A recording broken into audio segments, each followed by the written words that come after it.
Hello, I'm Claudia St. I'm the president of Affinity HR Group. We are your HR partner and resource in yet another installment of how to deal with the COVID-19 pandemic. We're actually going to be talking today about the implications of returning to work as states and locales start to lift some of the stay-at-home orders that we've seen across the country for about the past month. And there are a lot of issues that relate to that. So we are going to go through those topics, and we have a number of questions already in queue to answer relating to this topic. So a little bit about us at Affinity HR Group. We are a national HR consulting firm. We provide support to many trade associations, and we help those members of those organizations and other clients of ours with all of their HR needs, whether it's recruiting and hiring and staffing, which we like to do a lot of, much more so than talking about COVID.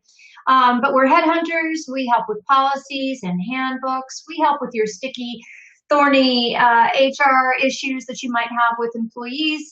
We work on employee engagement and satisfaction and compensation. So to learn more about us, check out affinityhrgroup.com. And I'm going to share this slide at the end. But one thing I do want to say, a couple things. First of all, we're not attorneys. We are not bankers or accountants. So while we've been getting a lot of questions about the CARES Act and the Paycheck protection loans and all of the financing that's going on with COVID and some of the legal ramifications around COVID, we will give you our best analysis and our answers as we've been able to guide our clients. But just know that we are not attorneys. I also want to say that if you're not already connected with me on LinkedIn, please do. We're sharing a lot of information there, and we also have some really great resources that we have found through our connections on LinkedIn that we share regularly through that vehicle. So please connect with us on LinkedIn. And finally, go to our website, affinityhrgroup.com/blog, and you'll find a lot of our resources, although most of them are probably on your association's webpage.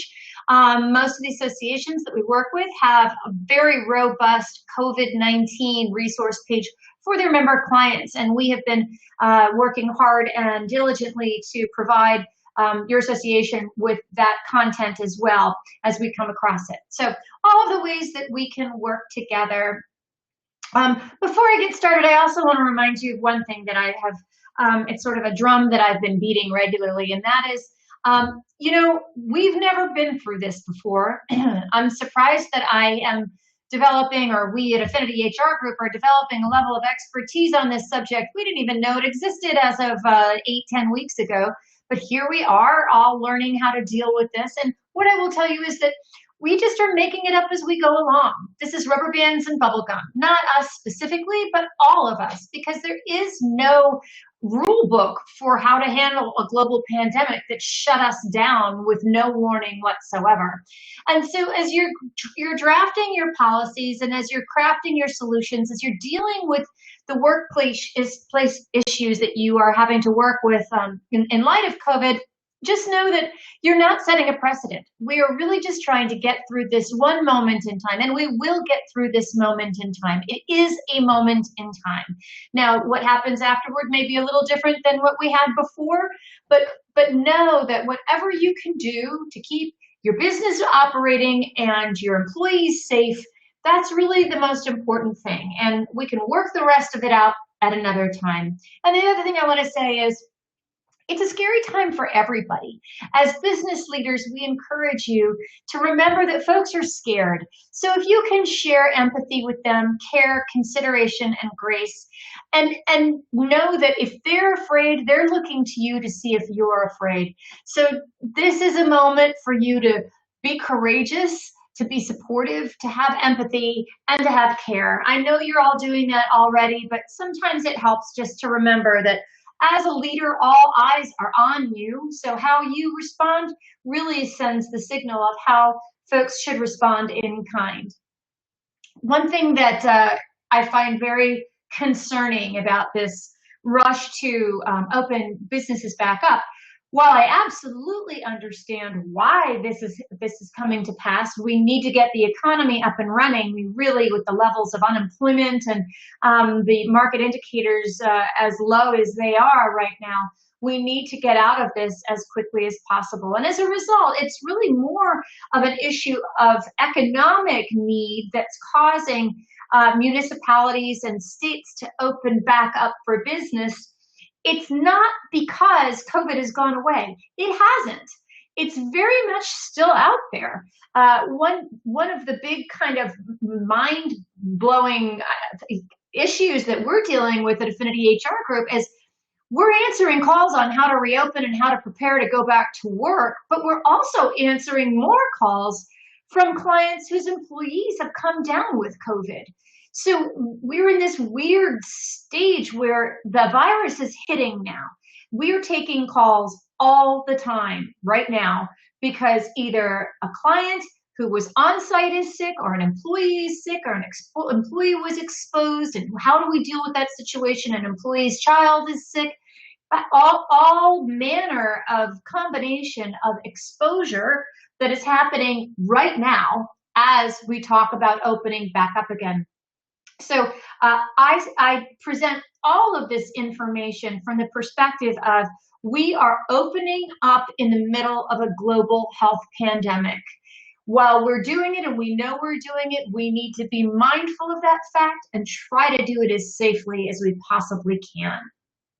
So when you're considering opening back up, there's some things that I do want to recommend. Number one is that if you can keep your employees who are at home, that is always the best thing to do. The best way to deal with this situation until we have a treatment, until we have testing, until we have a test for antibodies or any kind of indication that we've had an infection, and until we have a vaccine for this, none of us have any immunity to this. It hasn't existed before, and it's highly, highly infectious. So the best solution is to keep employees home and to socially distance, wash your hands, and steer clear of groups and gatherings where this infection can be transmitted. So if you can keep folks home, keep them home. If you're working okay with your folks at home, but you're still keeping business operation as usual, keep doing it if you can. There should be no rush. Just because you can open up doesn't mean that you should. You also want to make sure that you communicate to all of your employees what are the symptoms of COVID, and they're changing. All the time they're changing. So while it started off being a sore throat and a cough and shortness of breath and a fever, now it includes things like loss of taste and smell and frostbite like bruises on fingers and feet and hands, and even small strokes, things of that sort. So very bizarre symptoms that the CDC keeps updating. Make sure your employees know what all of those symptoms are and ensure that they know if they have any of them to stay home. You want to err on the side of caution. Do not come in the office if you have any of the symptoms listed on the CDC site. Before you bring folks back to the office, I recommend that you have a professional cleaner come in and clean your office. That'll serve two purposes. First, it will ensure your employees that they're walking into a clean workspace, and that gives them a peace of mind, knowing that they're starting clean. But it also has the advantage of having that cleaning organization, that janitorial service, know your space, your square footage, know what that facility is like, so that if you do get an infection, now that you will have employees coming back into the space, that they know what it will take in order to disinfect and remediate the exposure in your workplace. So that way, if you do have an exposure, you're not losing days trying to find somebody who can come in and sanitize your workplace for you. You'll already have that reputation and that relationship. Provide as much protection as you can for your employees. Now, in the past, we've had a lot of difficulty finding masks, hand sanitizers, cleaning supplies, things of that sort. It seems to be getting a little bit easier. I'm beginning to see some more products showing up on grocery store shelves. And if you work within an association that has distributors or suppliers who provide and supply equipment, materials, and other product to you. They may be handling now PPE, protective equipment for employees, personal protective equipment. So check with them first. They are your suppliers. They know your space. See if they've got what you need for PPE.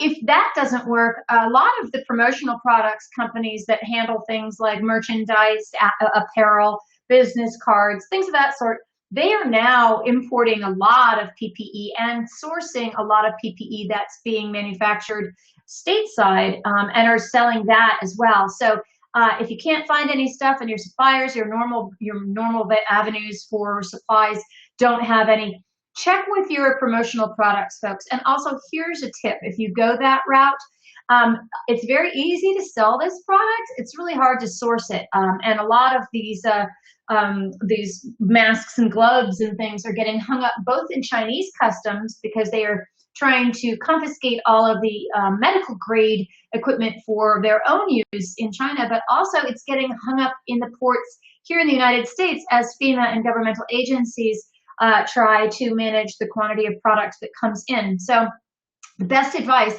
is to buy from a supplier that already has it in stock stateside, that they can turn around and ship it out to you. The other thing I want to say is I strongly encourage you to have folks wearing that protective equipment when they're on site. If they are walking around with face masks on, all the better. That way they will be able to protect their coughs and their sneezes, and you can do the same. So although it may feel awkward in the comfort of your own workplace, I strongly recommend, until we get a grip on this thing, until this thing recedes, that everybody wear protective equipment if they're not if they are outside of their home. You want to continue to prioritize social distancing and clean your office spaces. You want to make sure that you've got barriers between desks, that folks know how far apart 6 feet is, and if you can go farther than 6 feet, do that. Make sure they know how to clean their desks. If they have their own product, bring it in, but remind them they're not just looking for antibacterial. COVID is not a bacteria, it's a virus. So you need antiviral disinfecting materials, not sanitizing, but disinfecting materials to clean your workplace. So make sure that's what you're using on your communal office spaces, on all of the doors and handles and bathrooms and shared spaces where people may be, and that's what folks are using on their own workspaces. You also may want to consider staggering shifts, even for your office workers, staff. If they can work part of the day or part of the week at home, or you can divide up your work week into morning or afternoon shifts, or have some folks work over the weekends and others work during the week, the more you can separate your actual workforce into less populated times when everybody's at the same place at the same time, the better. So be creative about when people are at work, how they're working, where they're working. And where they're working, we also recommend, if you've got a nice utility closet, or a conference room that you don't use very much, or other spaces that may be big enough to put a desk in, but not necessarily laid out for a desk, as long as you're not creating a fire hazard or an OSHA hazard. Think about moving some office spaces into unusual places. It's just for the time being. It's just rubber bands and bubble gum. So consider that. And again, this is the redesigning workspaces. If you can move desks around, if you can put desks in different places, if you can change up how you have folks going from place to place, that's a very useful thing to do. Create barriers between desks. If you don't have a barrier between your cubes and they're just desks that are back to back or in the same room, put up plexiglass barriers. See if you can get some sort of a protective barrier between locations, so that if somebody does have a sneeze or a cough that escapes, that there is some protection, so it doesn't automatically go into the workspace of the other person. We've also been working with some associations and some organizations, particularly those that are, for example, manufacturing, or those that have distributorships where they have a lot of warehousing facilities. And what they've done, and many of them have color-coded the different areas of their workspace. So perhaps manufacturing, if you're a printer, you have bindery at one place and printing at the other, or different types of printing equipment. If you are a manufacturing, that you divide out the pick locations or the manufacturer, the warehousing locations, and color code it. So I know my workplace is a blue code. I stay in the blue area. I don't wander into the red area. And if I'm a red code, I stay in my office and I don't go wandering back to the warehouse.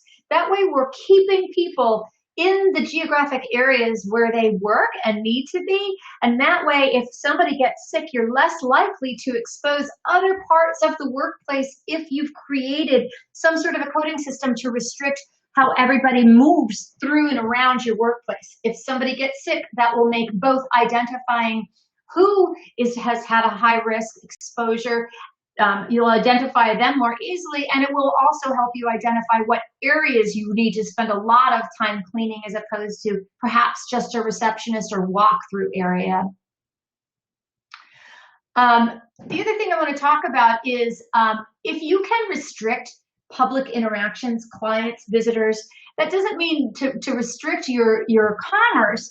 It also is to for example, there's some hardware stores that you order in advance or call in advance, and they will figure out what it is you want. They'll go into the store, they'll bring the materials out to you, and all of it is done without touching anything. You can either send them your email, or they don't require a signature for your credit card transaction. That's much better than having people wander around in your space, touching your space. If you can restrict where customers normally would go to a smaller area, that protects your workers and it also protects your customers. I want to point out one thing. The image here on the upper right, upper left, you see that guy, he's got a sticker on there. It says 6 feet, please. This was put together by Sticker Giant, which is one of the members of one of the associations that we work with, putting some sort of a sticker on a uniform, markations on the floor to denote safe space. All of these things are reminding people how to cover your cough, how to wash your hands, how to clean your workstation, how to socially distance. You cannot do too much in this effort. The more you do, the better to protect your employees, to remind them how to keep themselves safe, because as they come back to work, they're doing so during a global health pandemic. And again, wear that protective equipment. This is the thing that, I get Rotten Tomatoes sent to me and hate mail. Shut down your kitchen. Just shut it down. Unplug your refrigerator, pull out your coffee machine, close down your water fountain, and replace it with single-use small plastic water bottles that are on a table that people can grab and go without infecting the table, but you might want to also put some hand sanitizer there. You want to eliminate any communal materials that people are going to use around eating, drinking, anything of that sort. People should be bringing in their own meals or eating them at their workstation or in their car. You want to keep folks as far apart as possible, and that includes eating. Now would be a great time to buy your team a Yeti coffee thermos, and you can brand it. If you need any help finding somebody to sell you that stuff, I'm sure I can find some of our clients who can do that for you. But shut her down, man. Do not. If you think about a cup of coffee, not only is it making the coffee and touching that coffee pot, filling up the water, but then you go in and you grab the sugar and you grab the creamer and you grab the spoon and you stir it around. Forget about it. Shut it down. They can bring their own coffee to work. This is a small moment in time. This is not forever. Listen to your employees' concerns. Some folks may have some underlying health conditions where they really, really want to stay home. You might have other ones who cannot wait to come back to the office. But what I will tell you is that every one of your employees' situations is different and unique. So the more you can listen to them and at least show empathy and understanding of their situation, and include them in the crafting of the solution so that you have a workspace. They know their work better than you do, probably. They can tell you better ways, more effective ways at social distancing and streamlining the interactions with people. So ask them, listen to them, and of course, treat them with empathy. Extend PTO so that folks don't come to work. If you've got a population of employee who can't afford to miss work, and so they come in maybe when they're not feeling great, you don't want that at this point in time. And, we've fielded a lot of calls with folks saying, I know I've got an employee that's abusing this. I've got an employee who says he has symptoms of COVID. I think he's lying. I don't want, he should be coming in. My advice all along at this point in time has been, just in case he does, I would err on the side of trusting him and trusting his feelings about his own symptoms, because God knows you do not want to be calling him out on not being truthful when in fact he is, and he brings COVID to work. Now is a time to be more lenient with this stuff. You can tighten it up and go back to your normal strict ways as soon as things get back to normal. But in the middle of this deadly, deadly pandemic, I would say, err on the side of being more lenient than less. Consider the hazard pay of those who are coming to work. A lot of folks have gotten the Paycheck protection loans for those businesses with fewer than 500 employees. Many folks got some incentive money. If you're still working and you're not too far down in terms of business, you can use that money to create an incentive for those who are putting themselves at risk. And you need to remember that when folks come to work in a pandemic, they're putting themselves and their families at risk to come to work. So consider paying that in hazard pay. We've seen folks add $1 an hour, a couple bucks an hour during the 2-month period that they have that coronavirus Paycheck protection loan. We've seen things do bonus pay, but consider subsidizing in some way the pay of those. And it doesn't have to be everybody. You might have a janitorial sector who clean empty office buildings, and then you might have some employees who are cleaning medical theaters and very high-risk locations. It's a good idea to move your high-risk comorbidity type folks who may not have the best health or immune systems into those low-risk cleaning opportunities, and subsidizing the pay through some sort of a hazard pay for those that work in the high risk, whatever your workplace is. I just use that as an example, and understand their concerns. Again, there's no such thing as too much empathy in this day and age. Communicate with them freely about what they're going through, what you're going through, what to expect. If you make a change, again, keep an eye out on those CDC policies. Keep an eye out on the Department of Labor policies. OSHA has come out with a lot of stuff. The EPA is regularly coming out with what are appropriate chemicals for sanitizing. So keep communicating with employees. I would do a weekly communication to your folks, just an update on what you are doing to keep them safe. Even if it's not that much to report, or you think, why bother? It will give them peace of mind that they're coming to work in a location that cares about them and that is protecting them. Have empathy and grace, as we've said. I don't think I can say that enough. So here's some common concerns that we have dealt with that our clients have called us about. One is employees don't want to come to work. They may be on unemployment now and getting an extra $600 per week. They may be making more money on unemployment than they were working with you, or they may just be a high risk and they don't want to risk coming to work. Here's what I would recommend you have a conversation with them about. First of all, if they don't want to return to work because they're collecting unemployment, first of all, that program, that extra $600 is going to run out. It's going to run out at the end of July. So that is not a long-term solution. But this unemployment boards are run by the states, and they are under huge strain and stress right now because of all the people who have been laid off or fired. And so if your employee has a paying job available to him, the states will ask that. The unemployment boards typically ask that with each weekly pay period. Did you have paying work available to you? They have to answer correctly, which is yes. And they will check with you. Did you have work available for this former employee? If that answer is yes, they won't get unemployment. So they risk the chance of being unemployed, no money, and losing health insurance if they don't come to work.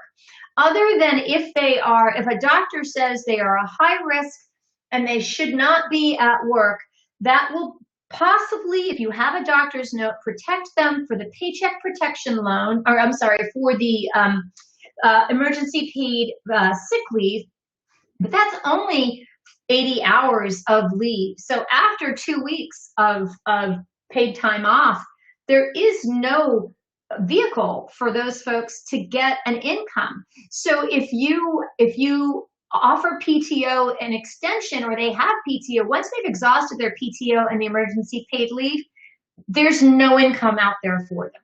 So it's a choice that they must take very seriously, and I would encourage you to talk through that with them. There are folks that have employees with serious underlying health conditions, and so it is a great risk for them to come back to work. But unfortunately, if they have an underlying health condition, that doesn't mean that they're sick. And if they're not sick, then they don't qualify for paid sick leave unless they have a doctor's note, and they won't qualify for short or long-term disability under your disability policy if they're not ill. So if you have those folks that have those medical conditions, but they can work from home, keep them home. Keep everybody home that can stay home.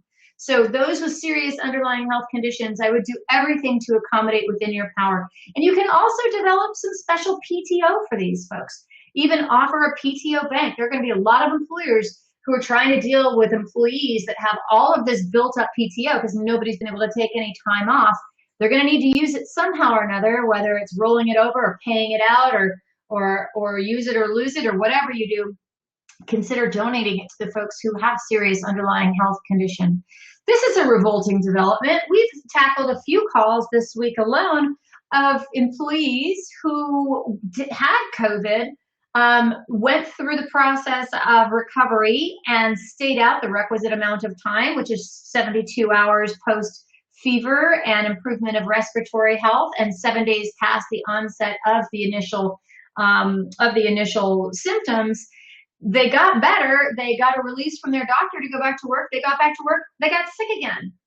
So, just realize that this is an issue, and I don't know what it means. I don't know whether it means that they're contagious. I don't know whether it means they never got over it. It's just such an odd and bizarre virus that we're just learning so much about it. But just a heads up, if you have somebody who had COVID and they come back and they're not feeling well, send them home. Because we have seen this reemergence of symptoms. A lot of folks have been taking employees' temperatures, and this is a really kind of odd area because the CDC doesn't recommend it, and yet we have some states and locales that require it. So what we can tell you is that the EEOC, the Equal Employment Opportunity Commission, has said that it is okay to take the temperature of employees. It's normally would not be allowed, but it is allowed in this global pandemic. So taking their temperature is totally okay. But if you take someone's temperature, you should take everybody's temperature. And just know, though, what it really is peace of mind, because only half of people show any symptoms at all with COVID. And of those that show symptoms, not all of them have a fever. And a fever can be mitigated with a fever reducer. So it's a very inexact and not very helpful measure to protect against COVID at work, but it is peace of mind. And we have heard from many clients whose employees are grateful and appreciate having their temperatures taken. So that is not, that's not insignificant. Any peace of mind you can give to folks, that's awesome. But that's really what it is peace of mind. So just know that you can take their temperature. It's not a panacea. You shouldn't rely on it. And even if you do take their temperature, I would still have them wear PPE masks and that sort of thing at work. So if you have an employee who was sick and they want to come back to work, here's the latest from CDC. And again, I strongly encourage you to bookmark the Centers for Disease Control resources for employers, because they're changing these things up regularly. As they learn things, they have been following up with them. So first of all, to be considered a recovered employee and eligible to return to work, they have to have no fever for 72 hours without the use of a fever reducer, and they have to have improved respiratory health such as coughing and breathing, and at least 7 days from the onset of symptoms. Now, we've had clients call us and say, it's been 72 hours and they're feeling fine.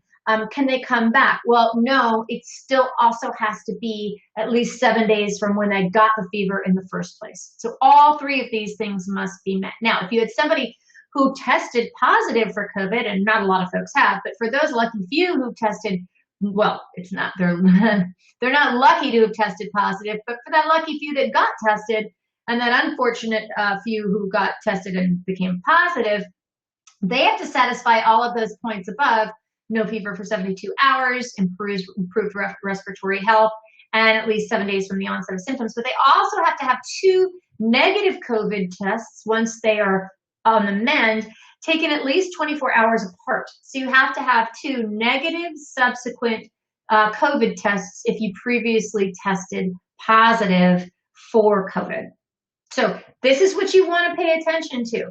Now, we've had situations where there was a mother home with their daughter. The daughter had tested positive, and the daughter is now safe to go back to school, or not school, but is now considered healed.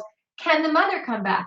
Well, our advice is you need to estimate the last day when the child was contagious, and then from there you start your 14-day quarantine. So the answer is, just because the child is better does not mean that that employee is not contagious and cannot spread it or get it. So that's why all of these things require their own unique lookup. Two employees of yours who have different exposures, you got to look at each one of these things differently. There is no standard. So common issues that our employers have been facing: just managing this paid sick leave under the Families First Coronavirus Response Act, and figuring out what happens. You know, we've been having these situations where an employee has come down with COVID twice. You know, exhausted the paid sick leave, the 10 days paid sick leave, and then got sick again. Can they then have another leave? Well, no, it's per employee. So it's a total of 80 hours of paid sick leave for an employee. After that, if they get sick again, really the only thing that's available to them is unused PTO, and if you have some short-term sick leave benefits that are available to you. And some states do have also sick leave. But that's a big issue for folks, is just making sure that they've got the right documentation, making sure they understand who's eligible. You know, there aren't very many people who are eligible for the paid family leave. That's really only those folks who have children at home and also don't have anyone who can help them with childcare during this time. So that's been a big issue. Uses for the Paycheck protection loans. A lot of folks got either first round or second round funding on the Paycheck protection loans. And so they're trying to figure out those folks who have no work and are shut down. Do they pay those employees to not work? And if so, what happens if at the end of the 8-week loan period, they still can't bring them back to work? A lot of questions around the forgiveness of the Paycheck protection loans. A note on that, for the Paycheck protection loans to be forgiven, the Small Business Administration, today is April 30th, they were supposed to, on April 26th, issue some guidelines. They still have not done so. But what we know is that basically employers have to satisfy 2 things in order to have those loans forgiven. Number one, they're not supposed to reduce headcount from pre-COVID. So they need to have the same headcount as pre-COVID. And if they don't have that same headcount, for example, let's say they had 100 employees, but now they only have 80 employees, that's a reduction of 20%. That means that there's 20% of that loan that will not be forgiven, and it will turn into a low interest loan. Unless that employer hires those folks back by the end of June or the end of their 8-week period, that loan can be re-forgiven. But then there's also the wage test, which is that they cannot reduce the wages of any particular employee by more than 25%. So let's say Lou is your IT manager and you cut his pay by 30%.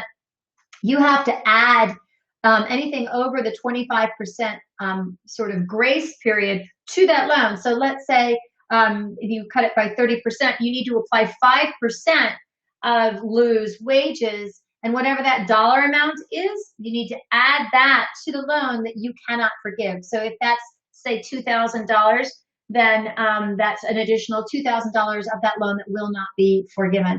A lot more questions than answers on this so far, but that's what we understand. But of course, if you bring people back to pay, and if you bring people back on your head count by the end of the loan period, that loan should be forgiven.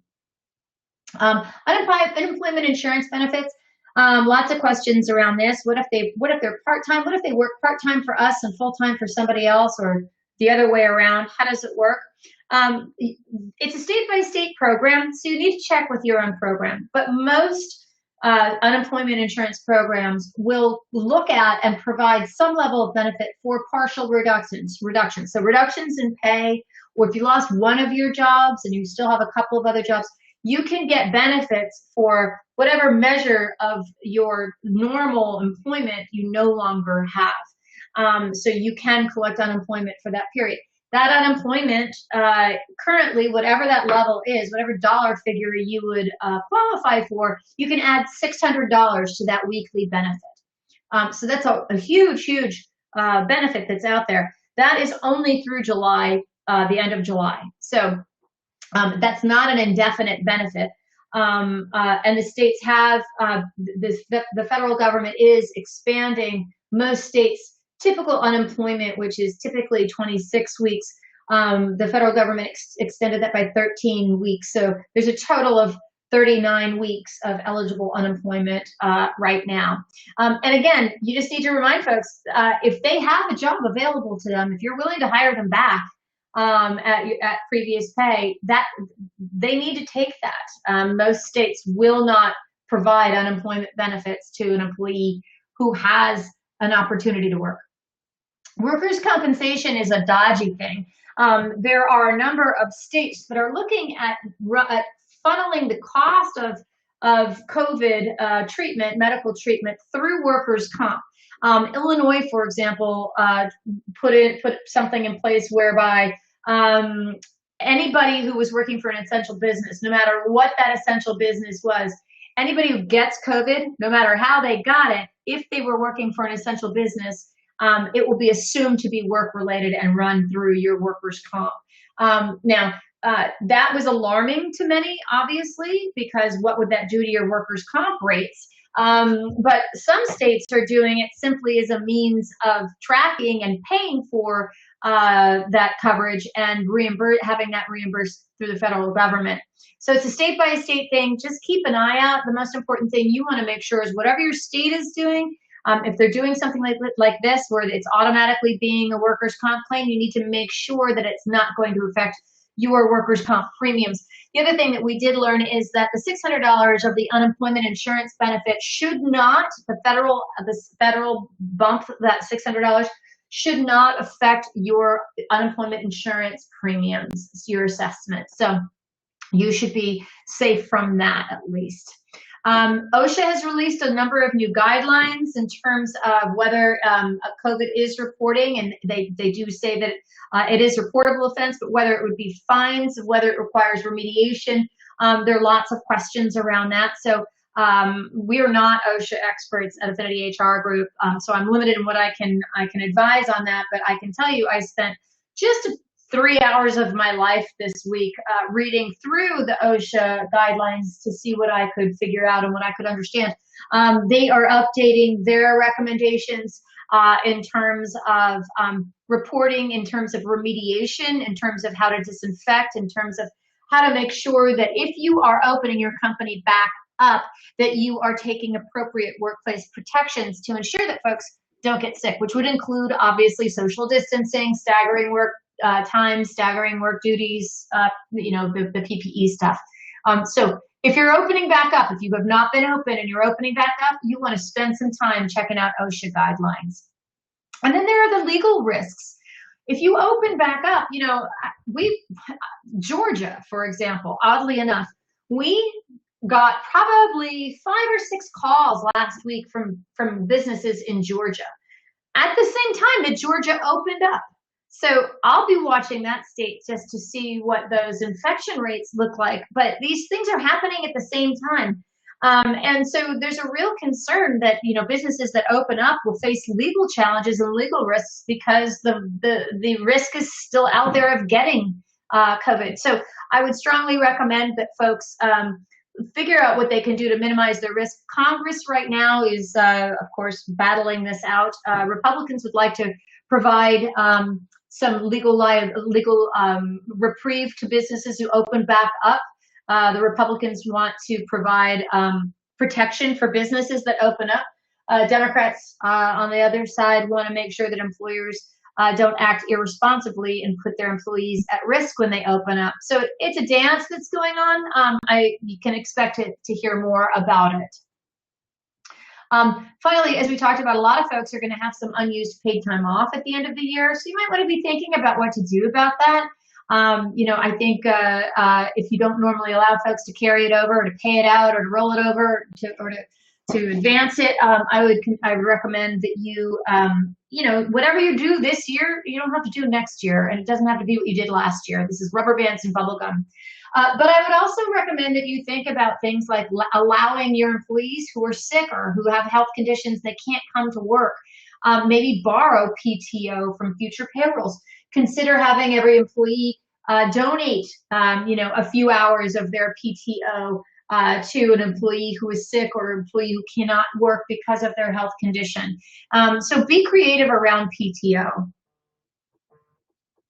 And then the last piece of advice I'm going to recommend is just, first of all, just keep checking that CDC guideline. Just keep looking. And if they have coronavirus disease 19 site on CDC, and there's an area dedicated specifically for employers, please do check that out. And then finally, Affinity HR Group, we put together a program. You can find it on our website on affinityhrgroup.com or shoot me an email. It's a simple program. It's just 1 hour of a prepaid hour of consulting that's discounted off our normal hourly rate, but that is also able to be taken in small increments, because what we've learned is when you have an employee situation, you know, you have an exposure. Well, all right, so what's the exposure? How big is the exposure? What do you need to do with the employee? How long should they go out? What kind of you know, situations you need to put them on? And then also, who do you notify? Do you notify the employee that worked near him? And do you also, how do you remediate the workplace? And then when can they come back? And, I mean, every exposure, there's a huge decision tree that goes along with it. And so this is a program that's just a peace of mind for those of you who face this, to know that you've got somebody who can help you out in answering those questions. Because unfortunately, we're becoming experts in this. Not that it's what we want to do, but it's what we're doing. So before I get into the questions, just a reminder, those of you who aren't connected with me on LinkedIn, please connect with me on LinkedIn. Email me if you have any questions, Claudia at Affinity HR Group. Check out our website at affinityhrgroup.com/blog. You'll get a lot of the resources that we have available to us. And any information that we can share, we will. Okay, so a couple of questions. First one, I've read conflicting reports about gloves as they provide a false sense of security. I think this is a really important point. Hold on one sec. I have a dog, and I'm working out of my home office, and my dog is outside whining because he wants to be in here with me. I think that all of your folks should be trained on appropriate use of PPE. And that PPE, if you have folks who don't know how to use it, it can create more problems than it creates solutions, because they can be, instead of protecting themselves, they can actually be transmitting and spreading germs by inappropriate use of things like gloves. And what is appropriate glove use in one workplace, even within one workplace in one job function, is different than another. So as you acclimate your folks back to work, looking at your PPE, what is appropriate PPE use for each of your employees. How often do you check it? How do you take gloves off without reinfecting yourself? When do you put them on? Do you need to tape around your wrists or not? All of these are things that are going to differ by location. So make sure you train your employees. Don't just give them PPE. Teach them how to use it. Another question, if an employee has a doctor's note to stay home due to health risks and they cannot work from home, what are our options once their PTO runs out? Should they go on unemployment at that time? Well, yeah, I mean, if they've used their emergency sick leave, because they would qualify if they've got a doctor's note to stay home, so they would qualify for that that emergency leave. But after their PTO, if they have any short-term disability, you can check with your disability carriers, but usually if they're not sick, they will not qualify. I would recommend that you put them on furlough, meaning that they'll stay on your payroll. You haven't fired them, but they can collect unemployment benefits and you still have them covered under your health insurance. I think that's the most appropriate way to go, especially for somebody who has health risks. You don't want anybody out there without health insurance in a global health pandemic. Do you have a checklist for what's required for a company to reopen an office? You know what? I don't, but we have a client that does, and it's a fabulous checklist. It's done by a company named 4M, and they are a facilities janitorial company based out of St. Louis. Really, really, really impressive checklist that they put together. So if they will let me, I'm happy to share that. What is your advice if a person refuses to adhere to COVID guidelines, i.e. wearing a mask? I would fire them, honestly. In this day and age, anybody who is not willing to adhere to appropriate protective equipment means that they're not just putting themselves at risk, they're putting other employees at risk. So before you fire them, maybe they just need to be educated. Maybe getting back to my point on empathy, I should have a little bit more empathy with that question. But before you get to that point, I would just make sure, instruct them on the need for wearing that equipment, teach them how to use it. And if they just continue to refuse to wear protective equipment, I think if you keep them on without it, you're putting your entire workplace and livelihood at risk. If an employee or a customer should get infected as a result of that employee's actions, you don't want that. Wearing protective equipment in a global health pandemic should not be a political issue. Folks should just do it. It's the safe thing to do. You mentioned to close off the water station. Does that mean that the water fountain too? I'm under the impression that we employers must have an ADA compliant water fountain. Yeah, well, you definitely should have an ADA compliant water fountain, but you also want to make sure that you're not spreading germs. So if having a bottle of water for the short term would be sufficient, that's great. If you can get somebody to come in and put a hands-free water fountain in, that's great as well.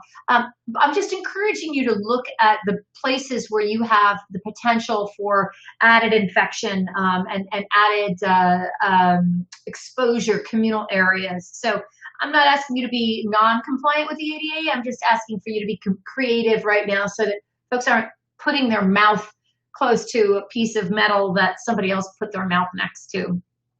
Is taking an employee's temperature a violation of ADA policy? No, it is not. So the EEOC has provided guidelines that you can take an employee temperature with the caveats that we spoke about earlier in terms of it not being that effective, and you need to make sure you take everybody's temperature, not just one employee or one class of employees. We're looking at taking employees' temperatures. Should they take their own temperatures so we don't need to have a facilitator wear a face mask, gloves, and gown? There are no OSHA guidelines that I've found. No, there aren't OSHA guidelines, and again, it's because they don't really recommend it necessarily.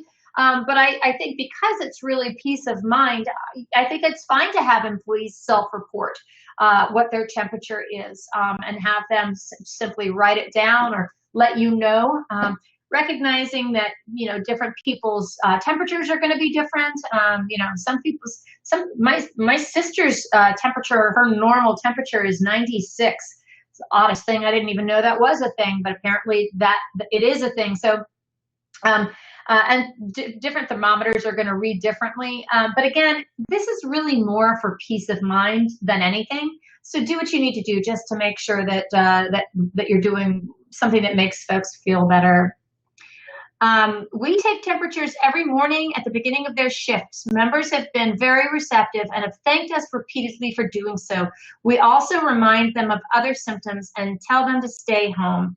Great job. Again, I think it's peace of mind that folks appreciate, and I really like that part about updating employees on symptoms as they evolve. You know, some of us, I know I follow everything on COVID. I cannot get enough of it. It's a professional interest, but also I'm obsessed with it. So I know every symptom that I've seen out there. I'm fascinated by every odd and emerging symptom. Lots of folks don't want to hear anything about it, and so they may not be aware. So I think it's a wonderful thing to be keeping folks posted on that. So is it your recommendation to update this as a policy in the handbook and not just a quote unquote guideline?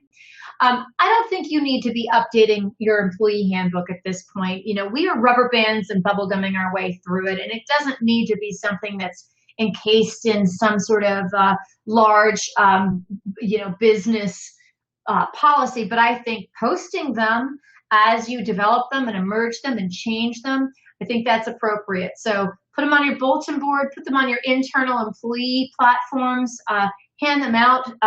Let folks know what you're doing on an ongoing basis. We have a client who every week sends out an email, and it goes in folks' Paycheck, their pay stub mail, and they just show what they've done every week, like from the very beginning. On this date, we closed down the water fountain, and on this date, we issued PPE, and on this date, we sent folks home, and on this date, we had folks come in to sanitize the workplace. It just makes people see what you're doing, know that you're on it, and it provides that peace of mind. How do we know what sort of distancing signs need to be in place and where? Again, it's going to be your own workplace, minimum 6 feet. That we've seen some revolting things out recently about it may be 6 feet, it may be 12 feet. If it's aerosol, it may be much farther than that. So do your best around 6 feet. But again, I would encourage your employees to help you do that, to figure that out. And you know, you don't want cones, you don't want to create tripping hazards and things like that and fix one problem and create another. But a lot of tape, a lot of signs, things of that sort. You might want to keep bathroom, you know, the main entrance to your bathrooms open so that folks don't have to open and close that door. As long as they, you know, they'll still have to open and close the stall doors. But everything you can do, and do it with your employees to figure out the best way to set up a safe workplace. Finally, how long will the $600 unemployment weekly addition continue? That $600 addition was put in the CARES Act, which went into effect at the end of March, and it was for 4 months. And so that $600 of additional unemployment benefit will expire in July. So good for folks to know it's not there forever. That's it of all the questions. I so appreciate the opportunity to work with you as always. We will be here when things get better. So we're here when things are bad, but I promise we will be here with you to help you rehire your folks back, engage them, get the right policies and procedures for all those folks who are going to want to work from home from now on, now that they've done it for a month or more. So lots of good times ahead of us, and I can't wait to get past this as a conversation. But in the meantime, know that we're here for you to answer your questions. And more than anything, we hope that you have a safe and healthy and productive work week. All my best to everybody. Take care.